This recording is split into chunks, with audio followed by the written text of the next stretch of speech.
Thank you for joining me for this episode of Vintage Lit. We will be continuing The Mask from the collection The King in Yellow by Robert W. Chambers. Part 2. Some work that I was doing about this time on the decorations for Genevieve's boudoir kept me constantly at the quaint little hotel in the Rue Saint-Cécile. Boris and I in those days labored hard but as we pleased, which was fitfully, and we all three, with Jack Scott, idled a great deal together. One quiet afternoon I had been wandering alone over the house examining curios, prying into odd corners, bringing out sweetmeats and cigars from strange hiding places, and at last I stopped, in the bathing room. Boris, all over clay, stood there washing his hands. The room was built of rose-colored marble, excepting the floor, which was tessellated in rose and gray. In the center was a square pool, sunken below the surface of the floor. Steps led down into it. Sculptured pillars supported a frescoed ceiling. A delicious marble Cupid appeared to have just alighted on his pedestal at the upper end of the room. The whole interior was Boris's work, and mine. Boris, in his working clothes of white canvas, scraped the traces of clay and red molding wax from his handsome hands, and coquetted over his shoulder with the Cupid. "I see you," he insisted. "Don't try to look the other way and pretend not to see me. You know who made you, little humbug." It was always my role to interpret Cupid's sentiments in these conversations, and when my turn came, I responded in such a manner that Boris seized my arm and dragged me toward the pool, declaring he would duck me. Next instant, he dropped my arm and turned pale. "Good God," he said, "I forgot the pool is full with the solution." I shivered a little, and dryly advised him to remember better where he had stored the precious liquid. "In heaven's name, why do you keep a small lake of that gruesome stuff here of all places?" I asked. "I want to experiment on something large," he replied. "On me, for instance?" "Ah, that came too close for jesting. But I do want to watch the action of the solution on a more highly organized living body."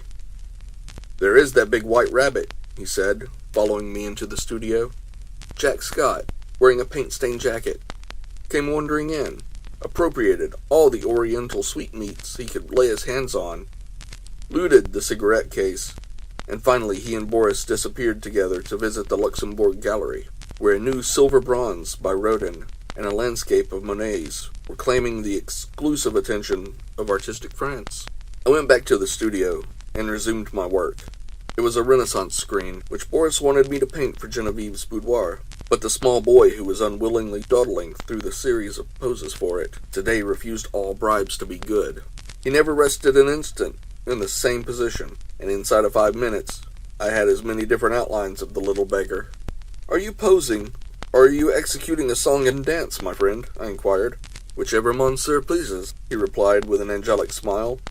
Of course I dismissed him for the day, and of course I paid him for the full time, that being the way we spoil our models. After the young imp had gone, I made a few perfunctory daubs at my work, but was so thoroughly out of humor that it took me the rest of the afternoon to undo the damage I had done. So at last I scraped my palette, stuck my brushes in a bowl of black soap, and strolled into the smoking room. I really believe that, excepting Genevieve's apartments, no room in this house was so free from the perfume of tobacco as this one. It was a queer chaos of odds and ends, hung with threadbare tapestry. A sweet-toned old spinet in some good repair stood by the window.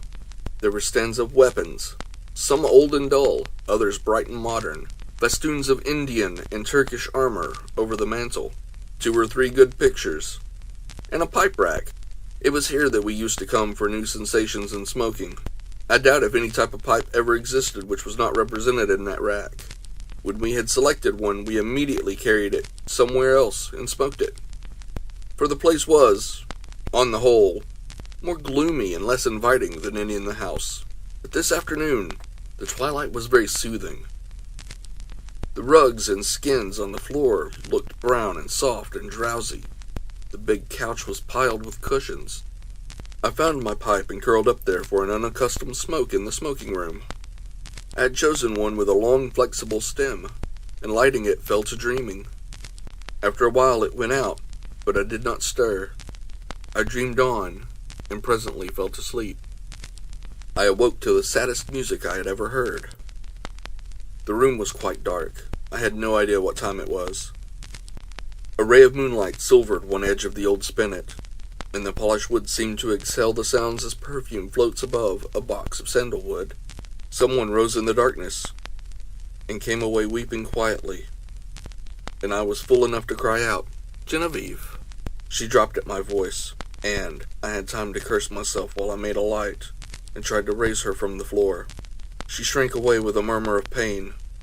She was very quiet, and asked for Boris. I carried her to the divan, and went to look for him, but he was not in the house, and the servants were gone to bed. Perplexed and anxious, I hurried back to Genevieve. She lay where I had left her, looking very white. "I can't find Boris, nor any of the servants," I said. "I know," she answered faintly. "Boris has gone to Ept with Mr. Scott. I did not remember when I sent you for him just now. But he can't get back in that case before tomorrow afternoon. And are you hurt? Did I frighten you into falling? What an awful fool I am. But I was only half awake. Boris thought you had gone home before dinner. Do please excuse us for letting you stay here all this time." "I have had a long nap," I laughed.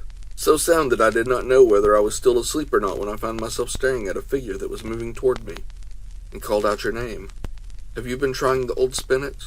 You must have played very softly. I would tell 1,000 more lies worse than that one, to see the look of relief that came into her face.